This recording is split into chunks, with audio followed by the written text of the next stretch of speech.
Privilegio estar aquí esta mañana, esta tarde. Sigo reclamando que me han robado 2 horas, ¿verdad?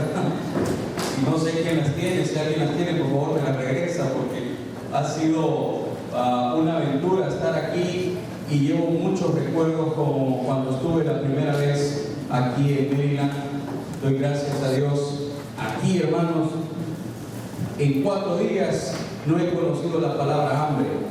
No me ha dado hambre para nada, porque siempre estamos comiendo, hermano. Yo no sé qué es lo que nos gusta a los latinos, el buen comer, ¿verdad? Pero siempre tiene que ser al calor de una taza de café, de unos tamalitos, ¿verdad? De un pancito. Así que gracias a Dios por la vida de cada uno de ustedes, por estos 25 años. Queremos agradecerles junto con mi familia. Tenemos la misma filosofía del hermano Coches. Yo siempre ando con mi esposa, pero esta oportunidad me tocó venir a mí solo, pero por fe declaramos que cuando vengamos vamos a venir toda la familia, hermanos. Queremos agradecerle a cada uno de ustedes. De veras, fue bien interesante que el primer día, cuando estuve aquí el día viernes, muchas de las personas se acercaron y me dijeron: hermano, cómo lo lamentamos que usted no estuviera con nosotros. Muchos jóvenes, ¿verdad?, se me acercaron y me dijeron: cómo lamentamos que usted no pudiera estar aquí. Pero el día siguiente, cuando vino la hermana del pastor Reinaldo, nadie me dijo nada. Ya dijo: no, está bueno, váyase, pastor, y que quede Reinaldo, pero no sé por qué. ¿Verdad? Hay una motivación extra para que hoy algunos están orando fervientemente porque Rey se quede aquí en la iglesia, y eso es bueno. Así que dar gracias a Dios por eso. De veras, Dios todo lo hizo hermoso en su tiempo. Gracias, Pastor Luis, por invitarnos, ¿verdad?, tener este enorme privilegio. Y gracias a los ancianos, gracias a cada uno de ellos, a los que tuvieron la amabilidad de invitarnos a comer, de sacarnos por un momento. Estamos eternamente agradecidos en cuanto a la atención que ustedes han dado. Aquí uno no siente que está en los Estados Unidos, aquí uno está en El Salvador. Y doy gracias a Dios por eso, ¿verdad? Y uno siente ese amor, ese calor, y literalmente ese calor también. Lo digo literalmente, ¿verdad? Porque definitivamente el calor ha estado sabroso, pero gracias a Dios por estos 25 años, queridos hermanos, que ustedes están cumpliendo como Iglesia Bíblica Berea.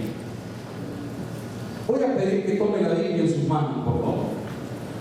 Recuerden, hermanos, la estadística nos dice que en los últimos 50 años, si usted ve este recuadro que está aquí, la Biblia ha sido el libro más vendido a través de la humanidad. En los últimos 50 años ha vendido más de 3.900 millones de ejemplares, más que la novela Citas del presidente de Mao Zedong, más que la novela de Harry Potter. ¿Qué tal? Muchos dirán: no, es que la Biblia ya está desfasada. La Biblia es nada más para gente mayor, pero no, la Biblia es actual, se sigue vendiendo. Es el libro que más ha influenciado a través de la humanidad. La Biblia en el año 2011 fue catalogada por el New York Times como el libro más influyente a través de la humanidad. Amén, hermanos. Este es un tesoro invaluable que tenemos en nuestras manos. Así que levántela por favor en alto, levántela por favor en alto, queridos hermanos, y vamos a leer lo que dice ahí la palabra del Señor. Solo diciendo esto. Y dice Jeremías 29:11, dice: porque yo sé los pensamientos que tengo acerca de vosotros, dice Jehová, pensamientos de paz y no de mal, para daros el fin que esperáis. Queridos hermanos, estamos viviendo tiempos sumamente difíciles en nuestra vida, sumamente difíciles, a tal grado que la economía mundial ha colapsado. Como lo decía en noches anteriores, era indescriptible pensar que países como España, como Grecia, como Suiza tuvieran recesiones económicas. Y aún más, pensar que los Estados Unidos de Norteamérica iba a caer en uno de sus baches más profundos económicamente. Era impensable eso. El dólar siempre se mantenía fuerte ante otras monedas. Y a nosotros nos mandaron a la escuela, a los colegios, a las universidades para prepararnos y ser exitosos en la vida. Nadie nos preparó para una crisis. Nadie. Yo no he conocido un doctorado en crisis económica, por ejemplo. No he conocido una licenciatura en bancarrota. ¿Qué vamos a hacer cuando el dinero no alcanza? Siempre nos prepararon para tener una visión de tener más y tener más y tener más, pero nunca nos prepararon para cuando nos quedamos sin empleo. ¿Qué vamos a hacer? Nunca nos preparamos para recibir malas noticias. Siempre queremos recibir buenas noticias y yo hago la prueba siempre. Cuando tengo dos noticias para una persona, siempre le pregunto qué tipo de noticia querés primero, la buena o la mala. Y me dice la buena primero. ¿Sí? La mala no quiero ni saber nada. No nos preparan para las crisis, para los tiempos difíciles. No nos preparan para decir que en nuestro querido El Salvador sufrimos más de 14 años de guerra, más de 21,000 muertos, y muchos de los que estamos aquí quizás sufrimos esas situaciones difíciles y nadie nos preparó para eso. A pesar de que hayan simulacros ahora en cuanto a terremotos, en cuanto a desastres naturales, nadie nos prepara para ese momento. Nadie. Es interesante, uno puede ver en las películas cómo las personas pelean, karate, esto y lo otro. Y Dios siempre dije en mis adentros, cuando a mí me asalten con una pistola, yo me voy a fijar, siempre me gustaba una escena en una película, cuando el tipo le agarraba la mano, le quitaba el revólver y le metía una patada en medio de las piernas. Siempre voy a hacer eso. Y lo practicaba. El día que vi un revólver apuntándome a mi frente, me puse pálido. Por primera vez me veía blanco. No había qué hacer. Era en una estación, estaba esperando el alto de un semáforo. Yo tengo por costumbre no contestar el teléfono. Y en San Salvador hay una ola de robos de celulares. Y recuerdo que estábamos preparando un campamento con los jóvenes de la iglesia y me cae la llamada de un líder que era urgente y yo le digo, ya te voy a contestar. Cuando le dije, ya te voy a contestar, ya tenía al tipo a la par mía poniéndole una pistola. Y aquel sueño que yo tenía de agarrarle la mano, ¿sí?, de salir del carro y ser un superhéroe, no sé qué se hizo. No nos preparan para eso. No estamos preparados para las crisis financieras. Qué lindo es cuando adquirimos la casa por primera vez, ¿sí? Aquellos que tienen casa propia. Qué ilusiones nos hacemos en cuanto a eso. Pero nadie nos prepara para perder. Si usted se fija, cuando uno entra a un banco, mire, fue interesante antes de venir aquí a este país, solicité una tarjeta de crédito. A la casa me la llegaron a dejar. A la casa. Pero me atraso un mes y viene buscando a la policía. Lo tratan a uno bien cuando uno llega al banco, le ofrecen café y todo eso. Uno se atrasa 1 o 2 meses y lo tratan como delincuente. Qué difícil, nadie nos prepara para eso.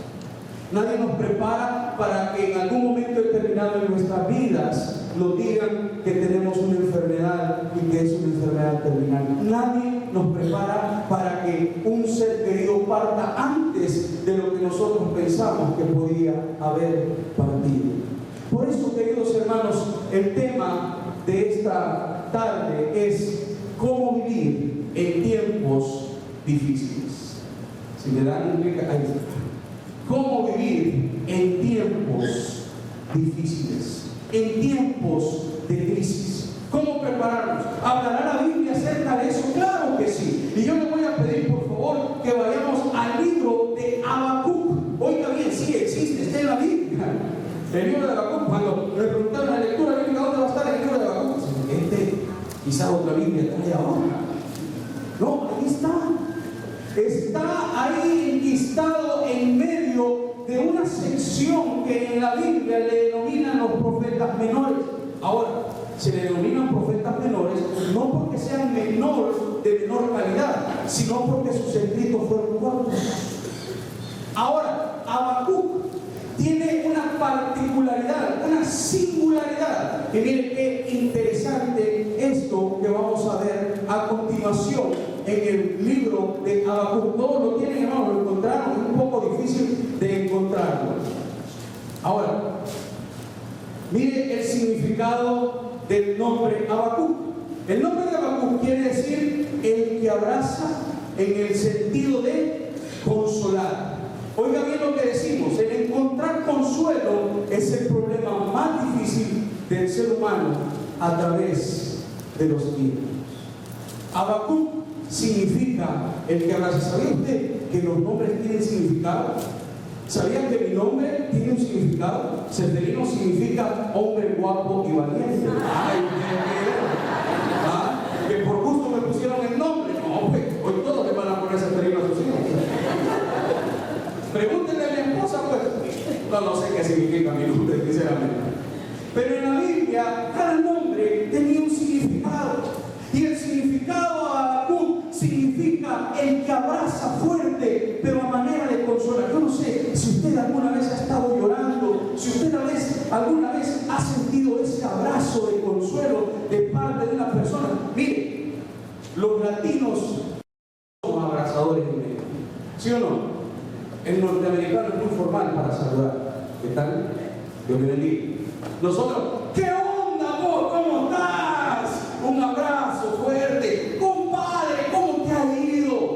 Somos más expresivos, casi igual que los judíos. Los judíos eran muy expresivos al verse, a tal grado, hermanos, que ellos se daban 2 besos en la mejilla. Y vaya si se siente raro eso. Una vez me encomendaron a mí a ir al aeropuerto a traer a un pastor argentino. Los argentinos tienen esa maña, no le vayan a acercar, por favor. Mire, yo estaba en el aeropuerto con el rotulito y de repente llega el pastor, hola, ¿cómo estás? Y me dio un beso en la mejilla y yo todo espantado. Y digo, ¿y esto qué es, verdad? No, yo soy macho. Es una costumbre cultural. El abrazar es una costumbre cultural. Qué delicioso es volver a ver a muchos de los hermanos y sentir en un abrazo uno puede decir muchas cosas. ¿Se ha dado cuenta? Hay personas que abrazamos así, ¿qué tal? ¿Cómo está? Como que ni siquiera lo queremos tocar, ¿verdad? Y uno, pues, ¿qué tal? ¿Cómo está? Pero qué delicioso es recibir un abrazo de consuelo. Quiero decirte esta mañana que Dios tiene preparado un abrazo de consuelo para tu vida. Porque los tiempos no van a mejorar, hermano. Yo he venido desde El Salvador para decirle que la economía en este país no va a mejorar. Que la situación económica en Latinoamérica no va a mejorar. Que quizás algunos ya están haciendo planes. No, mejor me voy de Estados Unidos y voy para Japón. Ahí hay más trabajo. No va a mejorar. ¿Sabe por qué? Porque el problema del hombre, y lo he repetido en estas 3 noches, no es un problema económico, es un problema espiritual. Y hasta que no abracemos a Dios, hasta que no entreguemos nuestra vida a Él, no vamos a recibir consuelo en nuestras vidas. Y eso es algo sumamente importante que usted y yo debemos de comprender en esta tarde. ¿Cómo entonces vamos a prepararnos? El primer paso, queridos hermanos, es el siguiente, es recordando que la historia está en las manos de Dios. Amén, hermanos. La historia está en las manos de Dios. Esta historia que ustedes como latinos están escribiendo en esta gran nación es interesante ver cómo Dios está utilizando a los hispanos en esta nación. Cuando fue esta nación la primera que comenzó a enviar misioneros a El Salvador, a Guatemala, a Honduras, a México, estos pioneros norteamericanos que dieron su vida para estar en estos países, ahora, queridos hermanos, nos toca evangelizar este país a nosotros. Amén, hermanos. Ahora nos toca a nosotros dar ese abrazo de consuelo, Damos gracias a Dios por esos misioneros. Damos gracias a Dios por esos hermanos que dejaron todo y fueron allá a El Salvador, a Centroamérica, a Sudamérica, a dejarnos el Evangelio. Ahora nosotros estamos aquí para que Jesús sea proclamado en la vida de esta gran nación. Por eso es sumamente importante que debemos de recordar que la historia está en las manos de Dios. Vámonos al libro de Habacuc, por favor, si ya está conmigo, vámonos al versículo 1. Miren qué interesante. Habacuc era un profeta. Y dice, la profecía que vio el profeta Habacuc, ojo con esto, la profecía que él vio, que él vivió en carne propia, una noticia no muy buena para él. Versículo 2: ¿hasta cuándo, oh Jehová, clamaré y no oirás, y daré voces a ti a causa de la violencia y no salvarás? ¿Por qué me haces ver iniquidad y haces que vea molestia? Destrucción y violencia están delante de mí, y pleito y contiendas se levantan. Por lo cual, miren qué interesante, la ley es debilitada y el juicio no sale según la verdad, por cuanto el impío asedia al justo, por eso sale torcida la justicia. Algo que está golpeando, un fenómeno que está golpeando en El Salvador son las extorsiones. La gente no puede vivir tranquila, trata de poner un negocio. Además de los impuestos por poner un negocio, vienen los pandilleros y le imponen una renta. ¿Sí? Le imponen un impuesto y el precio es: te guardamos tu vida si tú nos das la plata acá. Y lo hacen literalmente. Lo hacen literalmente. Y supuestamente las leyes están para salvaguardar al inocente, pero parece que salvaguardan más al delincuente.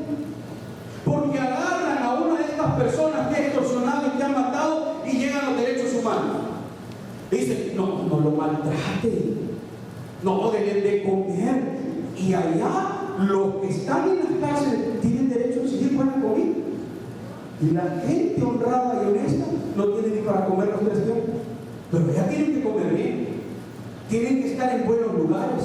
Comienzan a exigir. Parece que las leyes no están siendo justas y equilibradas. ¿Alguna vez usted se ha sentido así con una ley aquí en los Estados Unidos? Que usted siente que la ley no lo está beneficiando a usted en algún momento determinado. Habacuc se sentía así. La ley salía torcida y debilitada. Habían las famosas mordidas en aquel tiempo en el pueblo de Israel. Los jueces podían ser sobornados para que dictaran un juicio a favor de una persona que posiblemente era culpable. Y es interesante entonces ver este contexto y sigamos adelante. Y dice ahí, por lo cual, versículo 4, la ley es debilitada y el juicio no sale según la verdad, por cuanto el impío asedia al justo, por eso sale torcida la justicia. Este es un libro de reclamo a Dios, es un libro de protesta, porque no hay justicia. Usted trabaja de sol a sol y quizás usted se siente mal por el salario que le pagan, quizás usted es merecedor del mejor trato en su trabajo y usted siente la injusticia en sus venas. Pero yo quiero decirle esta mañana que Dios tiene control de su vida. Amén, hermanos. Y que Dios tiene el control de la historia de su familia y de la historia de su vida. A Dios nada se le sale de las manos. Él tiene el control. El primer paso para poder sobrevivir en tiempos de crisis es saber que si alguien me dice a mí, un médico me dice, tú tienes un cáncer terminal, Dios tiene el control de mi vida. No son los medicamentos yo me los tomo, pero no es eso. Es Dios quien me va a dar paz interior, es Dios quien me va a dar el control de mi vida. Pero en algún momento determinado nos desenfocamos como Habacuc y decimos, ¿cómo es posible? La justicia sale torcida. Y mire versículo 5, ahora Dios me va a dar una respuesta, porque es un diálogo entre Habacuc y Dios. Muchas veces se nos ha enseñado en nuestras iglesias que no debemos de cuestionar a Dios, y yo cada vez que profundizo en el texto bíblico veo cada vez más al hombre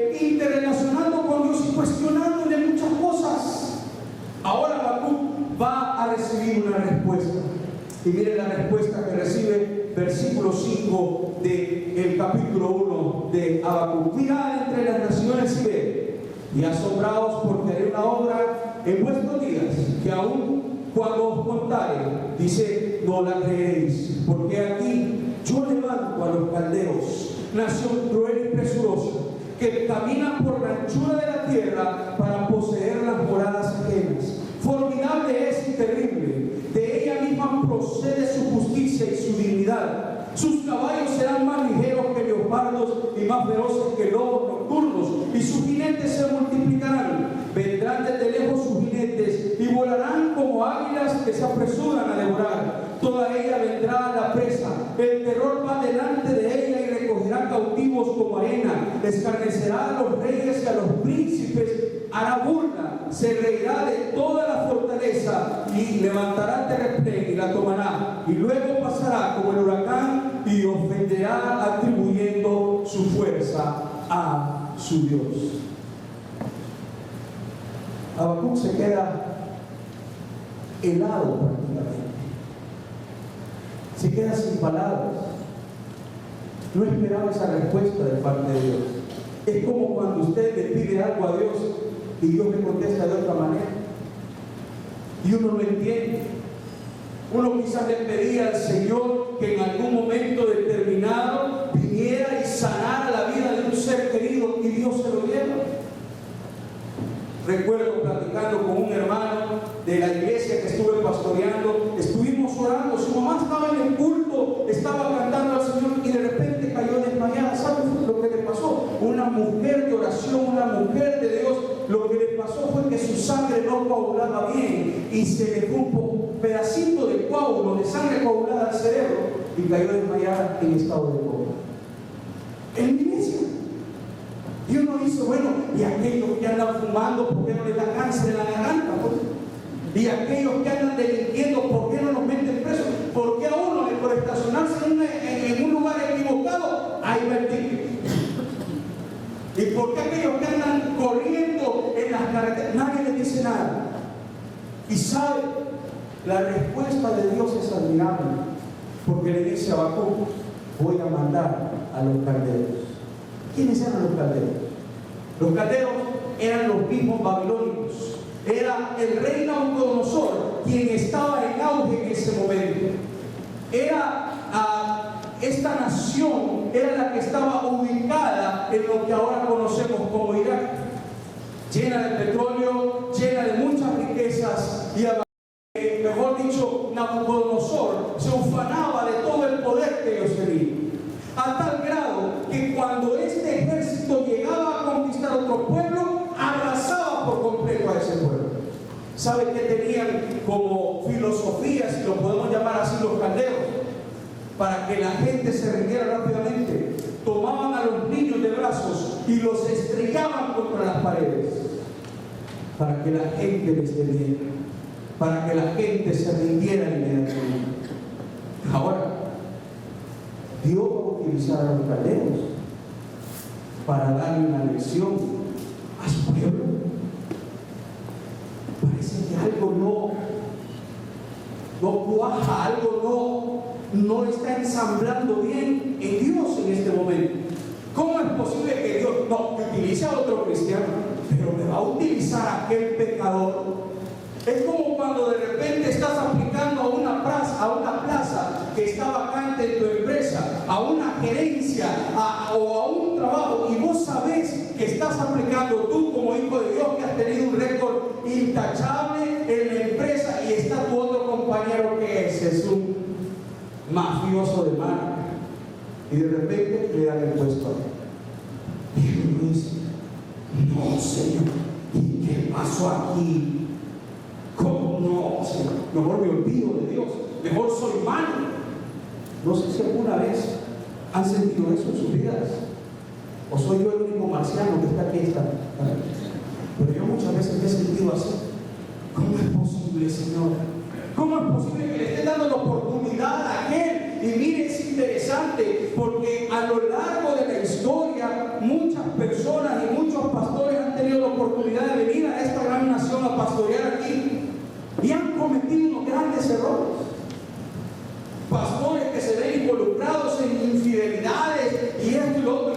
cuando a mí me negaron la visa para estar aquí, para estar trabajando con ustedes, fue lo primero que pensé. Y el otro tipo que está allá con un gran mafioso, ese allá anda. Y a mí me negaron la visa. ¿Cómo es posible, Señor? Si yo te he servido toda mi vida, yo he tratado de ser una persona íntegra, he tratado de ser un buen padre, ¿cómo es posible? ¿Y sabes qué es lo que me ha respondido Dios? Yo tengo el control de tu vida. Yo tengo el control de tu historia. Por eso, queridos hermanos, el primer paso que uno tiene que hacer en los momentos de crisis es recordar que Dios tiene control de tu vida. Es recordar las promesas de Dios donde dice: no te dejaré ni te desampararé. Como estuve con Moisés, le dijo a Josué, estaré contigo. Mira que te mando que te esfuerces y seas valiente. No temas ni desmayes, porque Jehová tu Dios estará contigo donde quiera que vayas. ¿Saben que la Biblia tiene más de 3.000 promesas? Y todas las promesas están escritas para usted y para mí. Abrace la promesa de Dios. Abrace la promesa de Dios en su vida. Y recuerde que Él es el único que tiene el control de la historia. Y ahí estaba Habacuc en una situación sumamente difícil en su vida. En una situación donde él no puede entender lo que está pasando. Y el segundo paso, queridos hermanos, para poder vivir en estos tiempos de crisis es depositando mi confianza en Dios. Lo digo y lo digo con mucha propiedad en esta mañana. Los hombres depositamos nuestra confianza en sistemas políticos y los sistemas políticos colapsaron. Para muestra un poco, mire las economías de todos estos países. ¿Es verdad o es mentira? Los hombres abrazamos una filosofía. En El Salvador creíamos que venía el cambio, pero es cambio y fuera, ¿verdad? ¿Sí? Creíamos que esta gente de izquierda que anduvo con nosotros y que anduvo en el pueblo y que el pueblo unido jamás se no, estos sí nos van a sacar. Y ahora al verlos, le comentaba a alguien, presidente de la Asamblea Legislativa, ¿sabía usted que tiene un asesor de imagen? Y este estuvo en la montaña peleando. Un asesor de imagen. Ahora se pone corbatas de más de $300. Y cuando la gente en El Salvador gana mensualmente $230 al mes. ¿Verdad que somos inteligentes los salvadoreños? Porque a saber cómo sobrevivimos. Pero de que sobrevivimos, sobrevivimos. Que ahí estamos. Cuando estos políticos tienen sueldos exorbitantes, más de $5,000 mensuales. Y el año pasado, cuando hubieron las grandes tormentas en El Salvador, se le pidió a la Asamblea Legislativa que donara un día de salario. ¿Y saben qué fue lo que dijeron? No nos alcanza para los damnificados de las tormentas. Es que dijo uno de estos diputados: nosotros no somos una entidad de beneficencia, nosotros somos diputados de la República. Dios mío, ¿se dan cuenta que los sistemas han colapsado? Que tanto el comunismo como el capitalismo ha colapsado. Entonces, ¿en quién debo depositar mi confianza? ¿En los bancos? Los bancos ya no son confiables tampoco. Entonces, ¿en quién deposito mi confianza? ¿En la policía? La policía no es confiable tampoco. Entonces, ¿en quién? Veamos ahí, por favor, versículo 1 del capítulo 2 de Habacuc. ¿Están conmigo, hermanos? Amén. Miren lo que dice el versículo 1. Habacuc, después de reclamarle a Dios, recuerda que quien tiene la historia en las manos de este país es Dios. Sus billetes lo dicen. ¿Dicen qué? ¿En Dios qué? ¿Cómo dicen los billetes de ahora? ¿Cómo dice la historia? En Dios confiamos. Aunque la mayoría de esta nación no confía en Dios, pero por lo menos eso nos recuerda a dónde tiene que puesta mi esperanza? ¿En el billete o en Dios? ¿A dónde tiene que estar puesta mi confianza? En Dios. ¿Pero dónde pone su confianza usted? En el billete. ¿Por qué? Porque entre más me paguen es mejor. ¿Sí? Porque entre más tengo es mejor. Ojo con eso. Nos hemos adoptado o nos hemos acoplado a una sociedad de consumismo. Ahora, yo quiero confesarles, yo soy consumista. ¿Sí? Creo en el consumismo. Consumimos carro, consumimos traje, consumimos zapatos toda la vida. ¿Sí? ¿Cuántos son consumistas aquí? ¿Ah? Consumimos casa. Somos consumistas, ¿no? Nos hemos adaptado a ese tipo de cosas. Ya que si el iPhone 5 ya trae otras aplicaciones, ya no me gusta. Ya no, hay que desecharlo, ya está viejo. Ya no lo quiero. Entonces, ¿a dónde está puesta mi confianza? ¿En los sistemas financieros que están a punto de colapsar? ¿Está puesta en sus ahorros? ¿Está puesta en el billete o está puesta en Dios? Sobre mi guarda, dice en el capítulo 2, guardaré y estaré. Y sobre la fortaleza, dice, afirmaré el pie. Y velaré para ver lo que se me dirá. ¿Y qué haré de responder tocante a mi queja? Jehová me respondió y dijo: escribe la visión y declara en tablas, para el que corra la leyere en ella. Aún la visión tardará, aún por un tiempo, mas se apresura hacia el fin y no mentirá. Aunque tardare, espéralo, porque sin duda vendrá, no tardará. Aunque los tiempos no van a cambiar, ¿dónde tengo que poner mi confianza? En Dios. Aunque los tiempos no van a cambiar, aunque vengan discursos y vengan hombres poniendo leyes y diciendo esto, no van a cambiar. No va a cambiar. Aunque pase un gobierno y se alterne con una filosofía, con otra filosofía, no va a cambiar.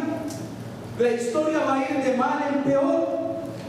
Los calores en Estados Unidos y en América y en el mundo entero van a seguir siendo más intensos. No va a cambiar, porque nosotros hemos destruido el medio ambiente. Porque nosotros, al utilizar sustancias químicas como los aerosoles, le hemos abierto un boquete a la capa de ozono, que es la que filtra los rayos solares. Al utilizar vehículos, los combustibles que utilizamos y le ponemos a los vehículos, eso contamina el medio ambiente. No va a cambiar, porque nadie va a andar en bicicleta. ¿Me explico? La única manera que pudiéramos nosotros detener el colapso ecológico que estamos ocasionando es que apaguemos las luces, apaguemos los aires acondicionados, andemos a pie como se hacía hace mucho tiempo atrás. Y usted dirá: no, ¿y cómo voy a apagar el aire acondicionado con estos calores? ¿Y cómo yo voy a andar a pie?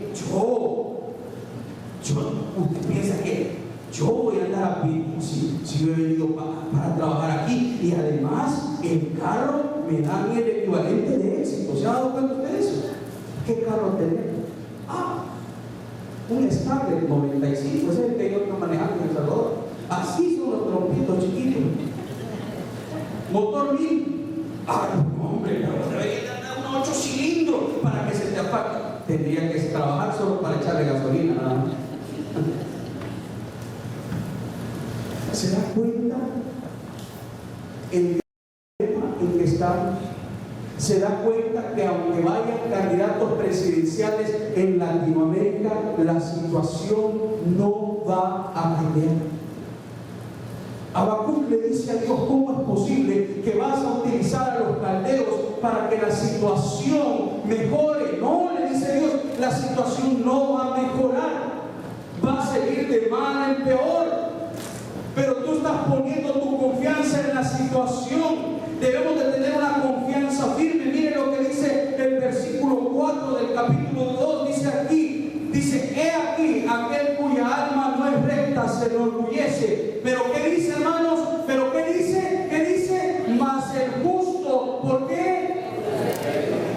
Repítalo conmigo. Mas el justo por su fe vivirá. Repítelo conmigo. Mas el justo por su fe vivirá. Es tiempo que dejemos de utilizar la razón en nuestra vida. La razón nos ha hecho tanto daño.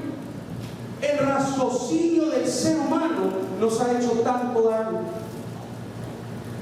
Supuestamente nosotros somos una raza, o somos la raza superdotada en la escala, ¿no? En la esfera de la creación. Y digo supuestamente porque hoy también somos los únicos seres vivientes que dejamos a nuestras crías alimentadas.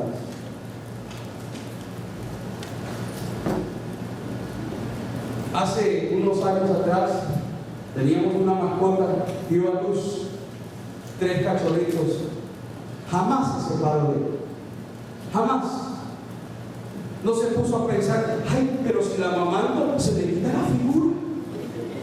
Ay, pero si le doy pecho, entonces me voy a distorsionar toda. La perrita no pensó en eso. Ella pensó estar con sus crías. Pensó protegerlas.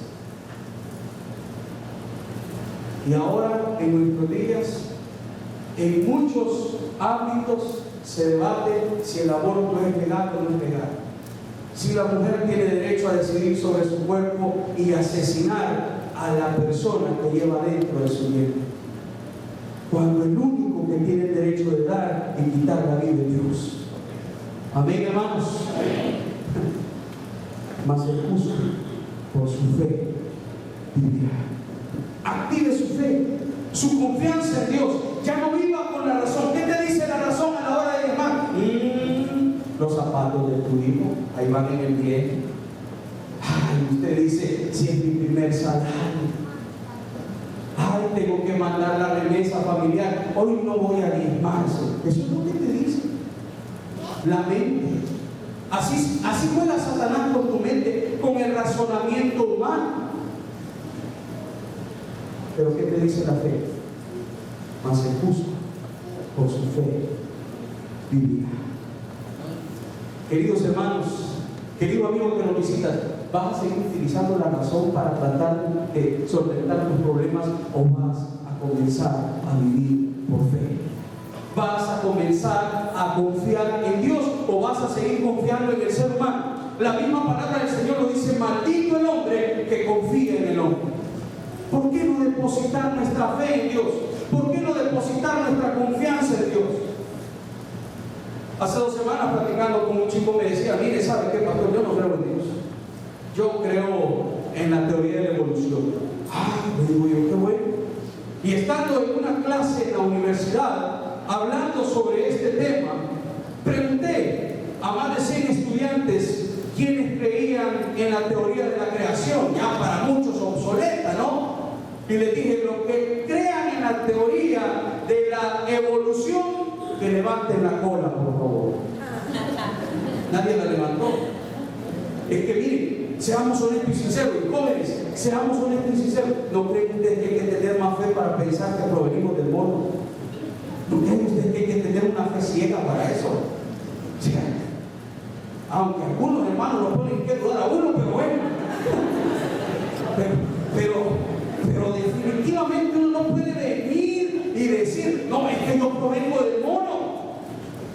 Hay que tener más fe en eso. Hay que tener más fe en un sistema financiero. Hay que tener más fe en un hombre que te va a engañar. El único que no te va a engañar, que te va a fallar, es Cristo Jesús, Señor nuestro, en el cual debo de depositar mi fe y mi confianza en Dios. Puede darle un fuerte aplauso al Señor, porque en Él podemos confiar. Mas el justo por su fe vivirá. Puede decirlo conmigo, hermano: mas el justo por su fe vivirá. Aférrese a su fe y dude de sus dudas y crea sus creencias. Ojo con esto, jóvenes: duda de tus dudas y cree tus creencias. En medio de una sociedad que se está desgarrando, en medio de situaciones difíciles en nuestra vida, mas el justo por su fe vivirá. Y eso es algo sumamente importante que usted y yo debemos de entender y comprender en esta tarde.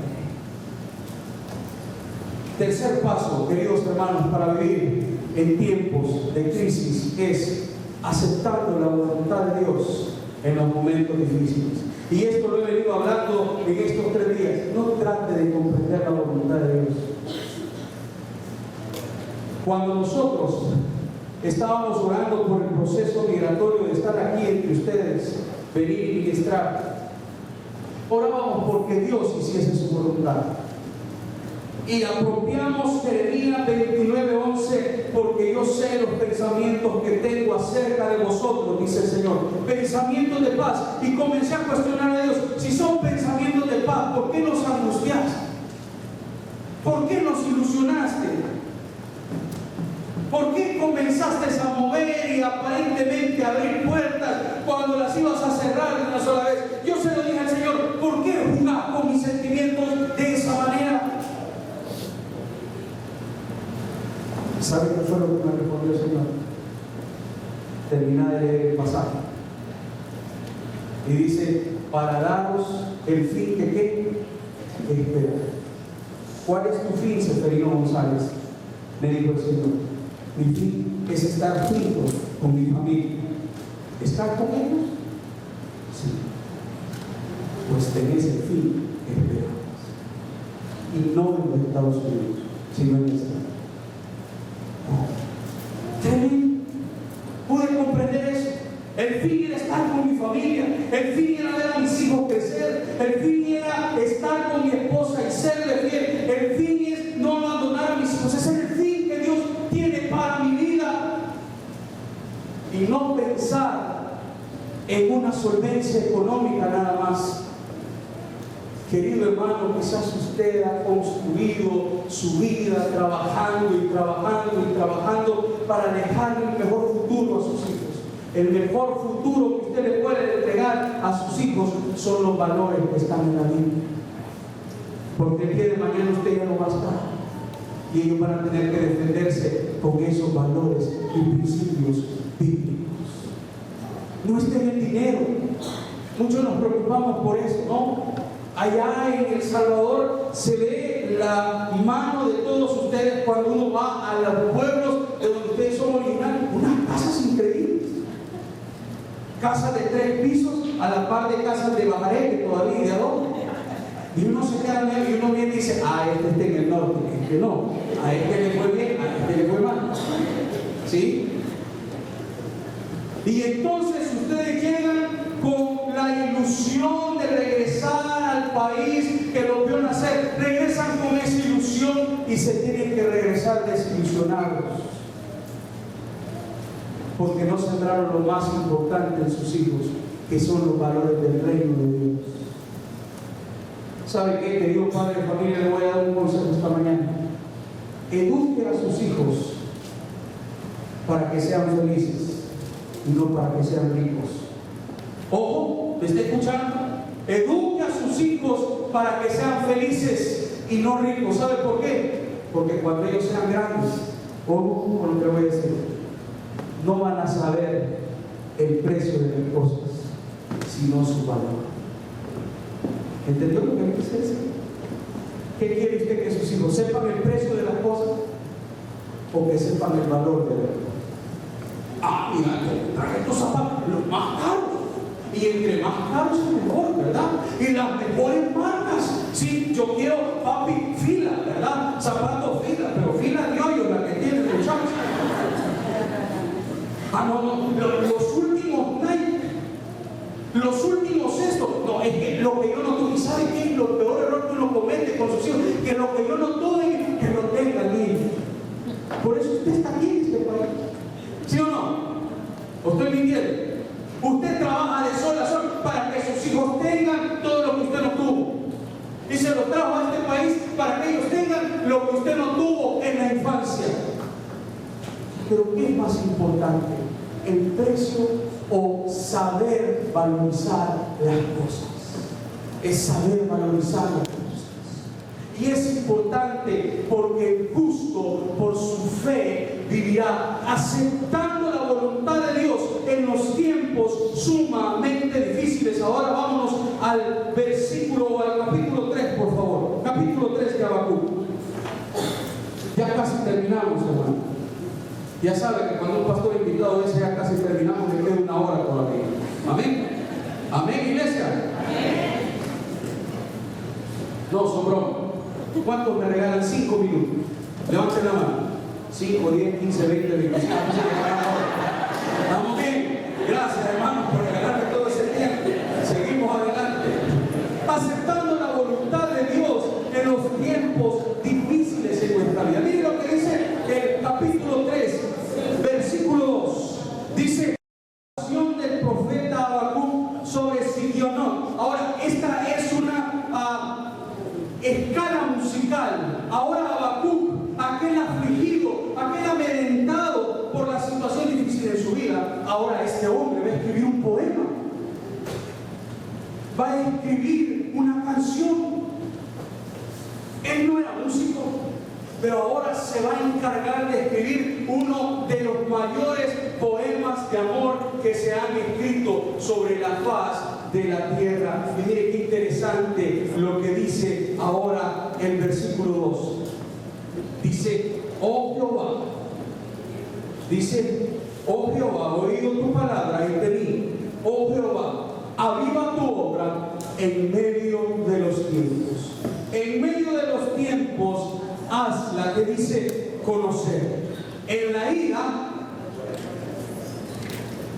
ojo con eso, en la ira, ¿qué dice?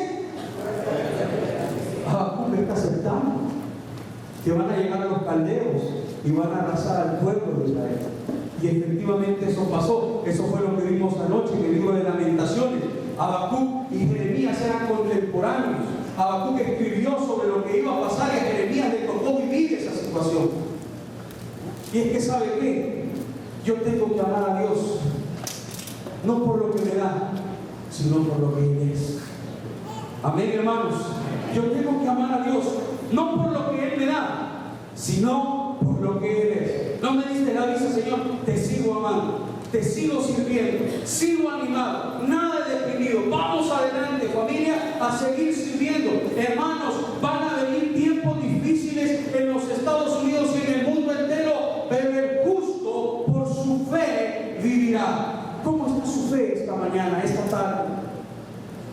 Y mire lo que sigue diciendo en este poema. Dice ahí, ahora versículo 16. Vamos a saltarnos por factor tiempo el versículo 16. Dice, oí y se conmovieron mis entrañas. A la voz temblaron mis labios. Pudrición entró en mis huesos. Y dentro de mí, ¿qué dice? Me estremecí. Si bien estaré, ¿en qué, hermanos? Quieto. Y la palabra quietud significa paz interior. No dice, no, yo me voy de aquí. No, de la situación, no, mejor me muevo de aquí. No, de aquí está difícil la cosa, mejor me regreso para el otro lado. Quédese quieto, porque Dios tiene el control de su historia. Amén, hermano. Amén, hermano. ¿Sabe? Un amigo me escribió y me dijo, mira, y te negaron la visa así. Mira, yo tengo un conocido que te puede llevar, con todo y la familia. Usted sabe a lo que me refiero, ¿verdad? ¿Sí? Llegar allá y pedir perdón. Mejor pido perdón aquí, me quedo aquí. Muchas gracias. Yo quiero agradecer a esta iglesia que oró por nosotros para que estuviésemos aquí, pero que oró para que nosotros hiciésemos la voluntad de Dios, y la voluntad de Dios es que sigamos en el Salvador, que sigamos sirviendo a Él. Doy gracias a Dios por el hermano Juan Garay y este ministerio precioso de Alcance Atlético. Quisiera que la iglesia veniera a conocer un poquito más de Alcance Atlético. Es una filosofía de evangelismo. Su filosofía es trayendo a Jesús a la cancha. Yo me siento parte de este ministerio. Soy parte de este ministerio de Alcance Atlético y es jugar fútbol y dar testimonio a través del fútbol. Yo sé que aquí hay muchos que juegan fútbol y que algunos son ya del equipo de los cracks, ¿verdad? ¿Cuántos son cracks aquí? Que cuando corren todos ya se crack, hermano, usted.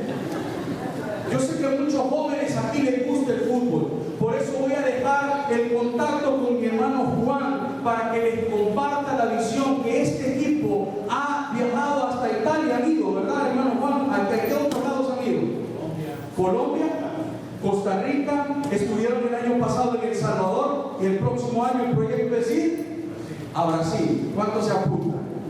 A jugar fútbol y demostrar que a través del deporte nosotros también podemos traer a Cristo a las canchas. Tenemos un proyecto precioso. Ellos nos están ayudando en la fundación La Casa de mi Padre y han adoptado a 4 chicos para que comiencen a practicar fútbol, y ellos mandan una ofrenda a la fundación para que estos chicos vayan todas las tardes a entrenar, para que estén entrenando y disciplinándose, para que el fútbol pueda ser un medio donde ellos también puedan demostrar que el justo por su fe vivirá.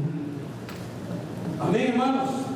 Y eso es algo sumamente importante que usted y yo debemos de entender. Ahora vamos a entrar al versículo 17. Versículo 17, sumamente importante. Debemos de alabar a Dios en los tiempos difíciles, en los tiempos donde quizás hay situaciones difíciles en nuestra vida. Debemos de entregar nuestra vida a Dios. Mire lo que dice el versículo 17. Mire, por favor, me emociona este versículo. Dice: aunque la higuera, que dice, no florezca, ni en las vides, que dice, haya fruto, aunque falte el producto del olivo y los labrados no den mantenimiento y las ovejas sean quitadas de la majada y no haya vacas en los corrales. Obviamente este era un pueblo sumamente agrícola. Quiere que se lo traduzca: aunque no hayan trabajos, ¿sí? Aunque ya no me paguen lo mismo que me pagaban antes, aunque la situación difícil siga empeorándose, aunque ya no pueda comprar pupusas, aunque ya no pueda comer frijoles.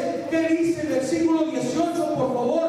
Dice: con todo, léalo conmigo, iglesia. Dice: con todo yo me, ¿qué dice? ¿Sabe qué ha aprendido en la vida, hermanos? Que la alegría no es un estado emocional, es un estado espiritual. ¿Sí? Oiga bien, la alegría es un estado emocional, no es un estado emocional, es un estado espiritual. ¿Sabe por qué? Porque si mi alegría va a depender de mis emociones, día voy a estar alegre y día voy a estar mal. Un día parece que amanecimos contentos y hasta cantando, ¿verdad? Los cantos del hermano Toche, no vaya a estar cantando otras cosas, por favor. ¿Sí?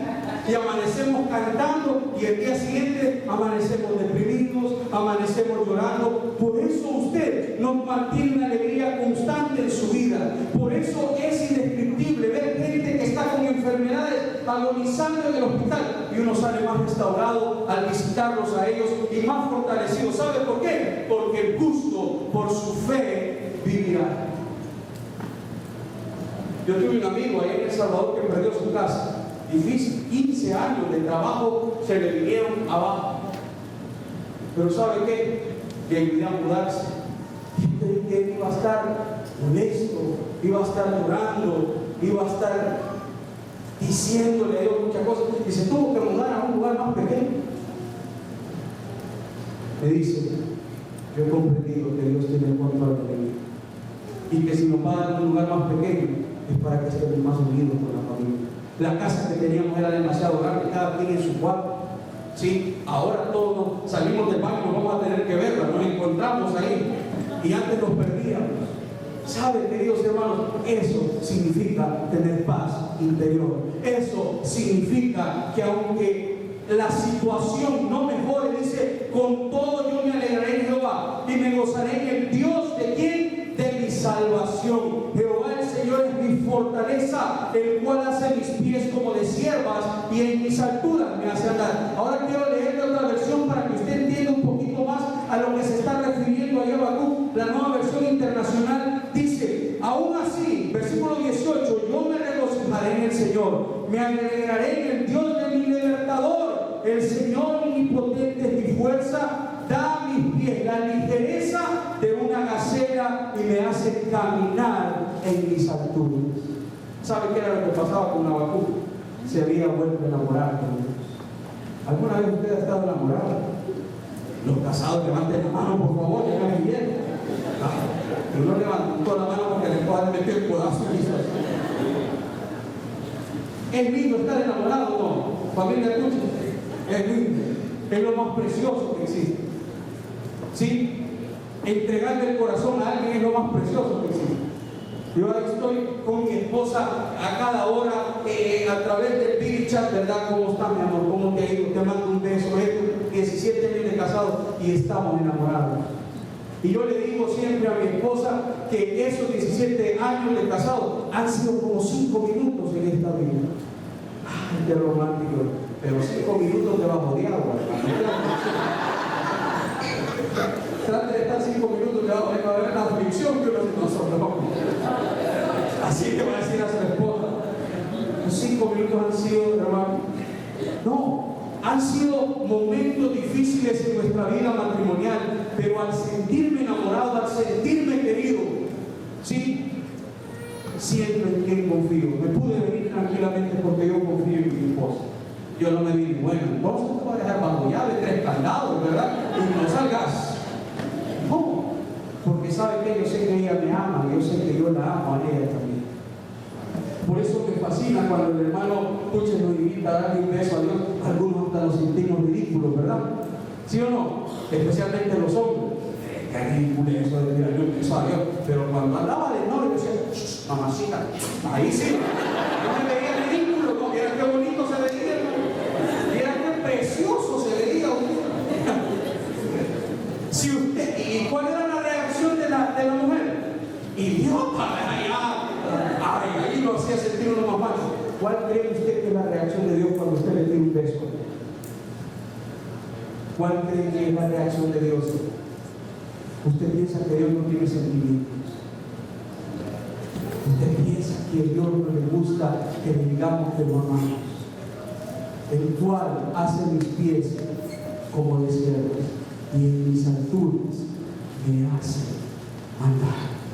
Mas el justo por su fe vivirá.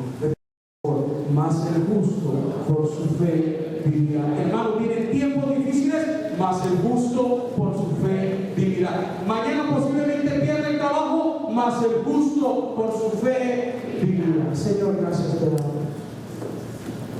Porque tú eres un Dios de pacto, Señor. Un Dios de compromiso. Tú siempre has dado tu palabra y la has cumplido en nuestra vida. Queremos agradecerte por tu amor, por tu misericordia. En esta hora yo quiero orar, porque tu fidelidad ha sido grande en estos 25 años de iglesia pequeña, Señor. Pero también tú quieres hacer un compromiso, un pacto nuevo con aquellas personas que no te han recibido como su único y suficiente Salvador personal. Yo quiero hacer una oración en esta mañana. Si tú quieres aceptar no tu compromiso hacia Dios, sino que Dios se compromete contigo a no dejarte, a estar siempre en las buenas y en las malas, al estar en los momentos difíciles de tu vida, Dios lo ha prometido. A los que amamos a Dios, dice una de las promesas, todas las cosas nos ayudan a bien. Querido amigo que nos está visitando, no te vayas sin Dios. Recibirlo en tu corazón. Probalo. Como has probado una marca de cigarrillos, como has probado una marca de cerveza, probalo. No puedes decir que no te gusta si no has probado algo. Probalo. Probalo. Y si no te gusta, te devolvemos tus pecados, te devolvemos tus frustraciones, pero probalo. No dejes para mañana, porque mañana es incierto. El pasado es oscuro, pero el presente es un regalo. Por eso se llama presente, porque es un regalo de parte de Dios para ti. Por eso quiero orar en este momento por cada uno de nosotros. Si tú quieres recibir a Cristo como tu único y suficiente Salvador personal, voy a hacer esta oración. Y di conmigo, Señor Jesús, he oído hablar tanto de ti. Te recibo como mi único y suficiente Salvador personal. Entra a mi vida.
mismo ayer, hoy y por la eternidad. Y es de la confianza que tenemos como iglesia